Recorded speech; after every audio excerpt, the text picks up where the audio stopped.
Hi friends, welcome to our channel.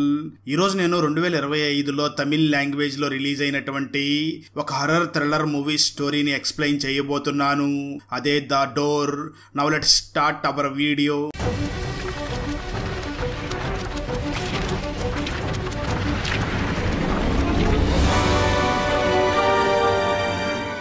Open చేస్తే movie starting లో ఒక లాయర్ తన కూతురు మిత్రాకి ఫోన్ చేస్తూ ఉంటాడు. అయితే మిత్రాకి తన నాన్నకి మధ్య గొడవయ్యి మాటలు లేకపోవడంతో ఆ మిత్ర తన నాన్న ఫోన్ చేస్తున్న ఫోన్ మాత్రం లిఫ్ట్ చెయ్యదు. కట్ చేస్తే కొద్దిసేపటి తర్వాత ఆ లాయర్ పని ముగించుకుని తన ఇంటికి వెళుతూ ఉండగా రోడ్డు మధ్యలో తనకి ఏదో ఒక రూపం కనిపించడంతో బ్రేక్ వేసి కింద పడిపోతాడు. వెంటనే తన బాడీలో ఉన్న అన్ని పార్ట్స్ అన్నీ కూడా ఫ్రీజ్ అయ్యి అక్కడికక్కడే చనిపోతాడు. అప్పుడు మూవీ టైటిల్ పడుతుంది. మిత్రా ఫాదర్ చనిపోవడంతో మిత్రా ఫ్యామిలీ మెంబర్స్ అందరూ కూడా చాలా బాధపడుతూ ఉంటారు. మిత్రా కూడా పక్కకి వెళ్ళి చాలా బాధపడుతూ, నాన్న చివరగా నాకు ఫోన్ చేశాడు, నేను మాత్రం ఫోన్ లిఫ్ట్ చేయలేదు అని చాలా బాధపడుతూ ఉంటుంది. అప్పటి నుంచి కూడా మిత్ర తన జాబ్కి వెళ్లకుండా ఆ మదురైలోనే ఉంటుంది.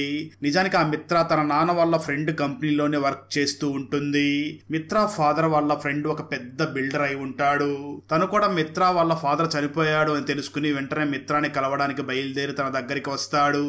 మిత్రా వాళ్ళ ఫాదర్ ఫ్రెండ్ వెంటనే మిత్రాని కలిసి, నీకు చాలా టాలెంట్ ఉంది, దాన్ని అనవసరంగా వేస్ట్ చేసుకోకు. మీ నాన్న బ్రతికి ఉన్న సమయంలో ఎప్పుడూ కూడా నీ గురించి చెప్పే సమయంలో నువ్వు బాగా ఉన్నత స్థాయికి రావాలి అని కోరుకునేవాడు.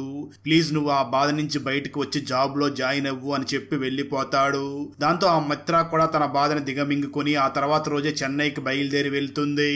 అక్కడ మిత్ర కంపెనీ వాళ్ళు ఇచ్చినటువంటి ఆ గెస్ట్ హౌస్ లోనే ఉండాలి అని అనుకుంటుంది.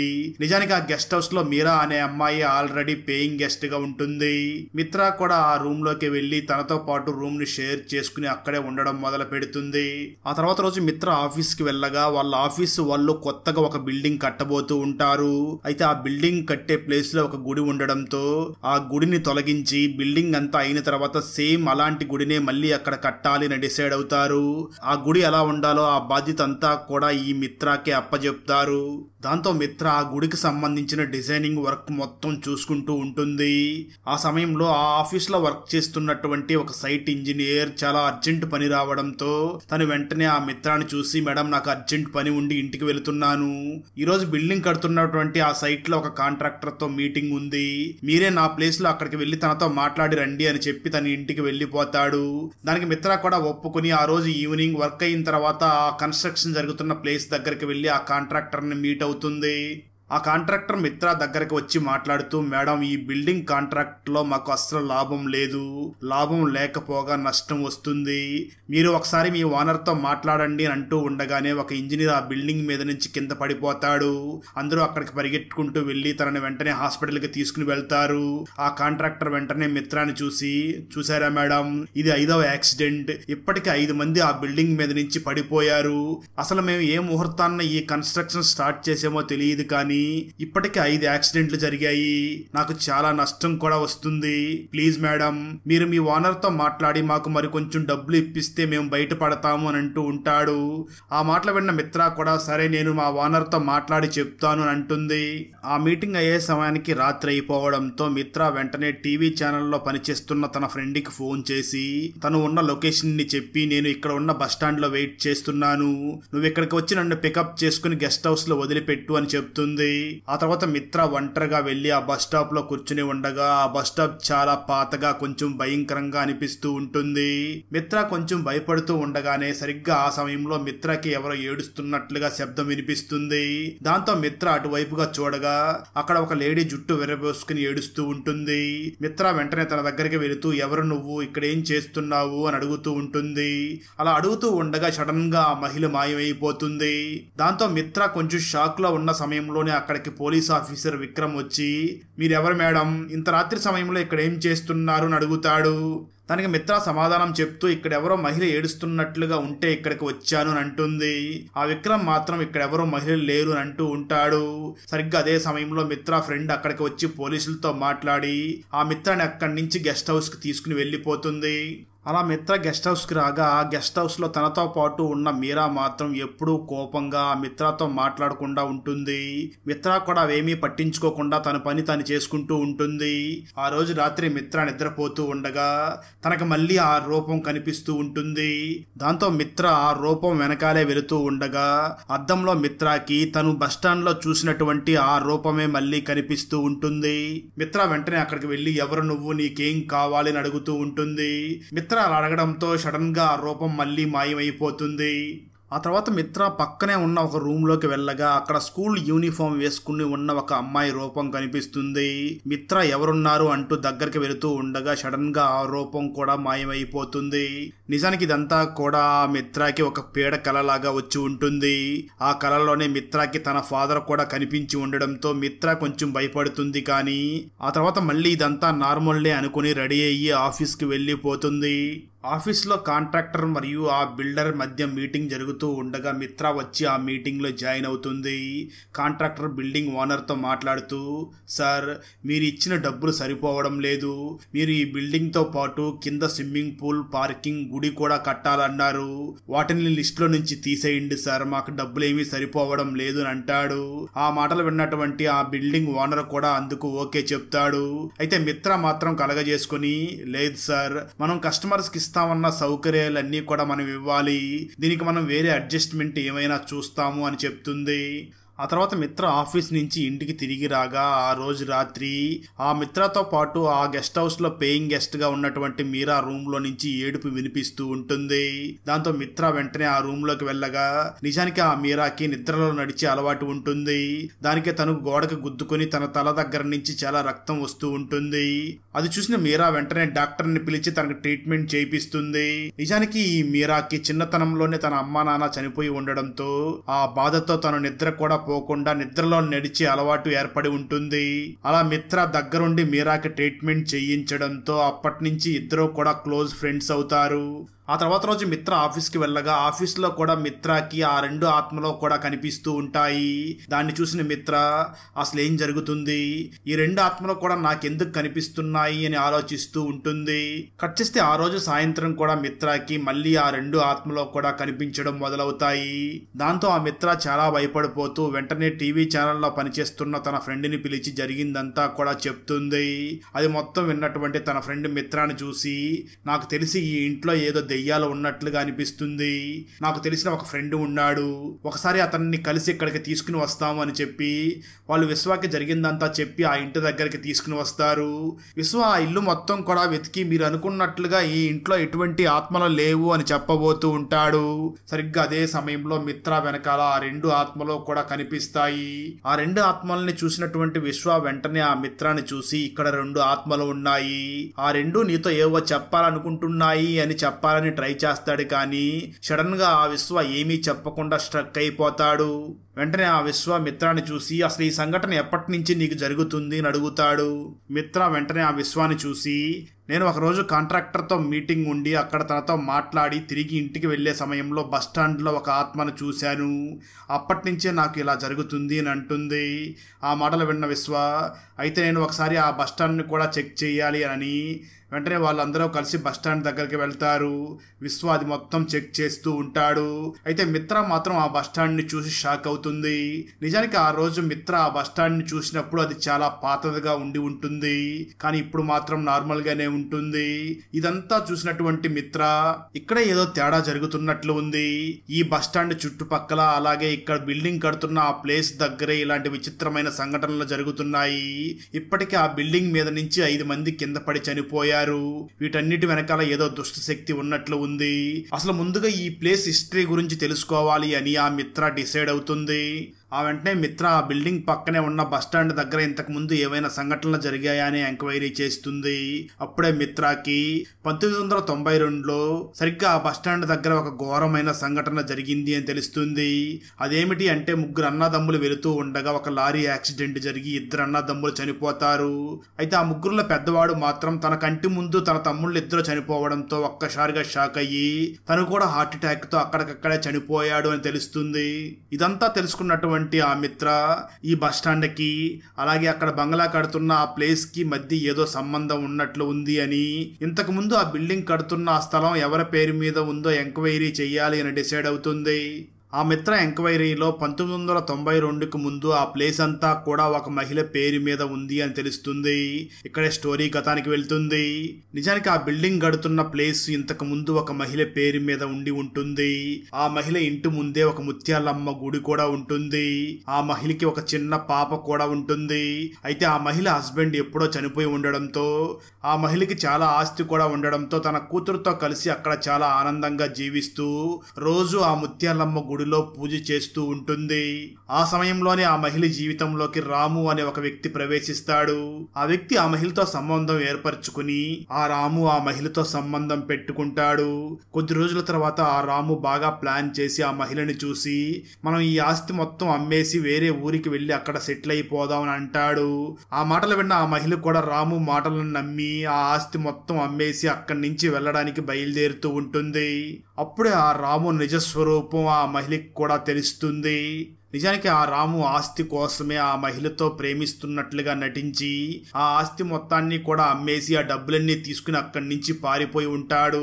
దాంతో ఆ మహిళ తన ఆస్తి అంతా పోగొట్టుకుని ఏం చెయ్యాలో తెలియక తన పాపతో కలిసి ఆత్మహత్య చేసుకుని చనిపోతుంది. స్టోరీ ప్రజెంట్ కి వస్తుంది.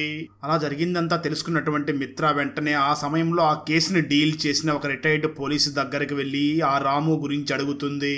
దానికి ఆ పోలీస్ ఆఫీసర్ మాట్లాడుతూ ఆ కథ మొత్తం చెప్పి రాము నమ్మి ఆ మహిళ చాలా మోసపోయింది. ఆ బాధతోనే ఆ మహిళ ఆత్మహత్య చేసుకుని చనిపోయింది. ఈ కేసుని కూడా నేనే క్లోజ్ చేశాను. ఇక మీదట ఈ కేసు గురించి నన్ను విచారించడానికి రాకండి అని చెప్పి ఆ పోలీస్ ఆఫీసర్ అక్కడి నుంచి వెళ్ళిపోబోతూ ఉంటాడు. సరిగ్గా అదే సమయంలో ఆ పోలీస్ ఆఫీసర్ బాడీ పార్ట్స్ అన్నీ కూడా ఫ్రీజ్ అయ్యి అక్కడికక్కడే చనిపోతాడు. ఇదంతా చూసినటువంటి మిత్ర నా ఫాదర్ కూడా ఈ విధంగానే చనిపోయాడు కదా, అంటే ఖచ్చితంగా నా ఫాదర్కి ఈ కేసుకు కూడా ఏదో సంబంధమే ఉండి ఉంటుంది. అందుకే ఈ ఆత్మలు నాకు కనిపిస్తున్నాయి. ఆ డబ్బులు తీసుకుని పారిపోయిన ఆ రాముని ఖచ్చితంగా కనిపెట్టాలి. అప్పుడే ఈ ప్రశ్నలన్నిటికీ కూడా సమాధానం దొరుకుతుంది అని ఆలోచిస్తూ ఉంటుంది. ఆ తర్వాత మిత్ర ఆ మహిళని మోసం చేసి డబ్బులు తీసుకుని పారిపోయిన రాము గురించి ఎంక్వైరీ చేస్తుంది. అప్పుడే ఆ మిత్రకి డబ్బులు తీసుకుని పారిపోతున్న ఆ రాము పోలీసులకు దొరికిపోయాడని, ఆ తర్వాత తను జైల్లో శిక్ష అనుభవించే సమయంలోనే రాముకి రవి అనే ఒక వ్యక్తి పరిచయం అయ్యాడని, ఆ రాము మరియు రవి ఇద్దరూ కూడా ఒకేసారి జైల్లో నుంచి రిలీజ్ అయ్యారని, రవి రాముని తన సొంత ఊరైనటువంటి కొడైకెనాల్కి తీసుకుని వెళ్ళాడు అని తెలియడంతో మిత్ర కూడా ఆ ఊరికి బయలుదేరి వెళ్తుంది. అలా కొడైకెనాల్కి వెళ్ళినటువంటి మిత్ర అక్కడ రవి కోసం చాలా వెతుకుతుంది. ఫైనల్ గా రవి అడ్రస్ కనుక్కుని అక్కడికి వెళ్లి చూడగా అప్పటికే ఆ రవి చనిపోయాడు అని తెలుస్తుంది. దాంతో మిత్ర రవి బంధువుల్ని కలిసి రవి జైలు నుంచి రిలీజ్ అయ్యే సమయంలో రాము అనే వ్యక్తితో ఇక్కడికి వచ్చాడు, ఆ రాము గురించి మీకేమైనా తెలుసా అని అడుగుతుంది.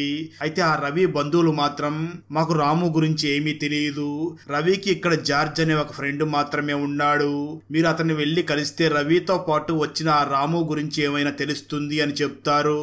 ఆ తర్వాత మిత్ర వెంటనే జార్జ్ దగ్గరికి బయలుదేరుతుంది. మరోపక్క మిత్ర ఫ్రెండ్ అయినటువంటి టీవీలో పనిచేస్తున్న ఆ అమ్మాయి మరియు విశ్వ ఇద్దరూ కలిసి ఆ రాము గురించి తన హిస్టరీ గురించి ఎంక్వైరీ చేస్తూ ఉంటారు. మిత్ర వెంటనే ఆ జార్జ్ దగ్గరికి వెళ్ళగా జార్జ్కి అప్పటికే చాలా వయసు అయిపోయి ఉంటుంది. మిత్ర ఆ జార్జ్ని చూసి నీ ఫ్రెండ్ రవి జైల్లో నుంచి రిలీజ్ అయ్యే సమయంలో రాముతో పాటు రిలీజ్ అయ్యి వచ్చాడు, ఇప్పుడు నీ ఫ్రెండ్ రవి చనిపోయాడు, కానీ ఇప్పుడు రాము ఎక్కడ ఉన్నాడో మాకు తెలియదు, నీకు ఆ రాము గురించి ఏమైనా తెలుసా అని అడుగుతుంది. ఆ మాటలు విన్న జార్జ్ వెంటనే మిత్రాన్ని చూసి అసలు మీరు ఎందుకు రాము కోసం విచారిస్తున్నారో నేను తెలుసుకోవచ్చా అని అడుగుతాడు. దాంతో మిత్ర వెంటనే జార్జ్ని చూసి అక్కడ కన్స్ట్రక్షన్ జరుగుతున్న బిల్డింగ్ దగ్గర జరుగుతున్న యాక్సిడెంట్ల గురించి, అలాగే బస్ స్టాప్ దగ్గర జరిగినటువంటి యాక్సిడెంట్ గురించి, వీటితో పాటు తనకు కనిపిస్తున్న ఆత్మల గురించి మొత్తం చెప్పి ఆ తల్లి కూతుర్లని మోసం చేసి వెళ్లిపోయిన రాము కనబడితేనే ఈ మిస్టరీ సాల్వ్ అవుతుంది, వీటితో పాటు మా నాన్న చావుకి కారణం ఏమిటో కూడా నాకు తెలుస్తుంది అంటుంది. దాంతో జార్జి వెంటనే తనకు తెలిసిన విషయం చెప్పడం మొదలు పెడతాడు. స్టోరీ గతానికి వెళ్తుంది. 1992లో ఆ మహిళ భర్త చనిపోవడంతో తన పాపతో చాలా సంతోషంగా ఒంటరిగా జీవిస్తూ ఉంటుంది. అదే సమయంలో ముగ్గురు అన్నదమ్ములు ఇదంతా కూడా గమనించి వెంటనే ఆ మహిళ దగ్గరికి వెళ్లి మేము ఇక్కడ పెద్ద ఇల్లు కట్టాలనుకుంటున్నాం, మీరు మాకు ఈ స్థలాన్ని అమ్మేసి ఇక్కడి నుంచి వెళ్లిపోండి అని అంటారు. అయితే ఆ మహిళ మాత్రం ఆ ముగ్గురు అన్నదమ్ముల్ని చూసి మీరు నాకు కోట్లు ఇచ్చినా నేను మాత్రం ఈ స్థలాన్ని అమ్మను, ఎందుకంటే ఇక్కడ మా కులదైవం అయినటువంటి ముత్యాలమ్మ గుడి ఉంది, మేము రోజు కూడా ఆ ముత్యాలమ్మ దుర్గమ్మ గుడిలో పూజలు చేస్తూ ఉండాలి, నేనైతే ఈ స్థలాన్ని అమ్మను అని అంటుంది. ఇదంతా కూడా దూరం నుంచి రాము గమనిస్తూ ఉంటాడు. అలాగే రాము ఆ మహిళ చిన్న పాపతో పాటు అక్కడ నివసిస్తుంది అని మొత్తం కూడా అబ్జర్వ్ చేస్తూ ఉంటాడు. ఆ తర్వాత రాము బాగా ప్లాన్ చేసి ఆ మహిళకి కొంచెం కొంచెంగా దగ్గరవుతూ బాగా దగ్గరైపోతాడు. అప్పుడే ఆ మహిళ కూడా పూర్తిగా ఆ రాముని నమ్మడం మొదలు పెడుతుంది. ఒకరోజు ఆ రాము మహిళ దగ్గరికి వచ్చి నేను నిన్ను పెళ్లి చేసుకోవాలనుకుంటున్నాను అని అంటాడు. ఆ మాటలు విన్న ఆ మహిళ దానికి ఒప్పుకుంటుంది. అదే సమయంలో ఒకరోజు ఈ ముగ్గురు అన్నదమ్ములు కూడా మళ్ళీ ఆ మహిళని ఆ స్థలం అమ్ముతుందో లేదో కనుక్కుందామని అక్కడికి బయలుదేరి వస్తారు. ఆ సమయంలో ఆ మహిళ మరియు రాము ఇద్దరూ కూడా ఇంటిమేట్ అవుతూ ఉంటారు. ఇదంతా చూసినటువంటి ఆ ముగ్గురు ఆ మహిళని బయటికి పిలిచి, నువ్వు ఇదన్నమాట నీ భర్త చనిపోయినప్పటి నుంచి చేస్తున్నది, ఈ విషయం వెంటనే మేము ఊర్లో చెప్పి నీ పొరుగు తీస్తాము అని గొడవ చేస్తూ ఉంటారు. దాంతో ఆ మహిళ వెంటనే ఆ ముగ్గురు అన్నదమ్ముల్ని చూసి నేనేమీ తప్పు చేయడం లేదు, నేను ఆ రాముని పెళ్లి చేసుకోబోతున్నాను, ఇదంతా కూడా నా కూతురి అనుమతితోనే నేను ఆ రాముని పెళ్లి చేసుకోబోతున్నాను అని అంటుంది. ఇక్కడే రాము ఒక ట్విస్ట్ ఇస్తాడు. నిజానికి ఆ రాము ముగ్గురు అన్నదమ్ములతో కూడా కలిసిపోయి ఆ మహిళని అలా మోసం చేసి ఉంటాడు. దాంతో ఆ నలుగురు కలిసి ఆ మహిళని బెదిరిస్తూ నువ్వు మాకు ఆస్తి రాసివ్వకపోతే మీ అమ్మాయిని చంపేస్తాము అని బెదిరిస్తారు. దాంతో ఆ మహిళ వెంటనే భయపడిపోయి ఆస్తి మొత్తాన్ని కూడా వాళ్ళ పేరు మీదకి రాసి చేస్తుంది. అయినప్పటికీ ఆ నలుగురు ఆ మహిళని మరియు తన కూతుర్ని ఇద్దరిని కలిపి చంపేస్తారు. వెంటనే ఆ ముగ్గురు అన్నదమ్ములు కూడా ఆ ఏరియాలో ఉన్న పోలీస్ ఇన్స్పెక్టర్ కి ఫోన్ చేసి ఈ కేసు మా మీదకి రాకుండా ఉండాలి అని అంటారు. దాంతో ఇన్స్పెక్టర్ అక్కడికి వచ్చి ఒక ప్లాన్ వేస్తాడు. ఆ తర్వాత ఇన్స్పెక్టర్ వెంటనే ఆ తల్లి కూతుర్ల శవాల్ని పక్కనే ఉన్న గవర్నమెంట్ హాస్పిటల్కి తీసుకుని వెళ్లి అనాథ శవాలలో కలిపేస్తాడు. ఆ తర్వాత ముగ్గురు అన్నదమ్ములు కూడా ఆ రామును చూసి నువ్వు అడిగిన దానికంటే కూడా ఎక్కువ డబ్బులే ఇస్తున్నాం, సో నువ్వు ఇక్కడెక్కడా కూడా ఉండకుండా ఇక్కడి నుంచి దూరంగా వెళ్ళిపో అని చెప్పడంతో రాము అక్కడి నుంచి వెళ్లే సమయంలోనే పోలీసులకు దొరికిపోయి శిక్ష అనుభవించి ఉంటాడు. అలా జరిగిందంతా కూడా జార్జ్ ఆ మిత్రాకి వివరిస్తాడు. ఇది మొత్తం విన్నటువంటి మిత్ర వెంటనే ఆ జార్జిని చూసి ఇంతకీ ఆ రాము ఎక్కడ ఉన్నాడు అని అడుగుతూ ఉంటుంది. సరిగ్గా అదే సమయంలో మిత్రాకి తన ఫ్రెండ్ రాము ఫోటోని పంపిస్తుంది. మిత్ర వెంటనే ఆ ఫోటోని ఓపెన్ చేసి చూడగా ఇక్కడే ఒక భయంకరమైన ట్విస్ట్ రివీల్ అవుతుంది. అదేమిటి అంటే ఇంతసేపు ఫ్లాష్ బ్యాక్ చెప్పినటువంటి ఆ జార్జే రాము అని తెలుస్తుంది. దాంతో షాక్ అయిన మిత్ర వెంటనే ఆ జార్జిని చూసి నీ పేరు రామునా అని అడుగుతుంది. ఆ జార్జ్ కూడా అవును నా పేరు రాము అని ఒప్పుకుంటాడు. ఆ జార్జ్ అలియాస్ రాము వెంటనే మిత్రాన్ని చూసి ఇన్ని సంవత్సరాల తర్వాత నువ్వెందుకు నన్ను వెతుక్కుంటూ వచ్చావు అని అడుగుతాడు. ఆ మాటలు విన్న మిత్ర జార్జ్ అలియాస్ రామును చూసి మా నాన్న చావుకి కారణం ఏమిటో నేను తెలుసుకోవాలనుకుంటున్నాను అని తన ఫాదర్ ఫోటోని కూడా చూపిస్తుంది. ఆ ఫోటోని చూసిన జార్జ్ వెంటనే మిత్రాన్ని చూసి ఏంటి నువ్వు ఈ లాయర్ గారి కూతురువా అంటూ ఇప్పుడు నేను చెప్పిన స్టోరీకి ఈ స్టోరీని కూడా యాడ్ చేసుకో అని చెప్పి మరొక ఫ్లాష్ బ్యాక్ ని కూడా చెప్పడం మొదలు పెడతాడు.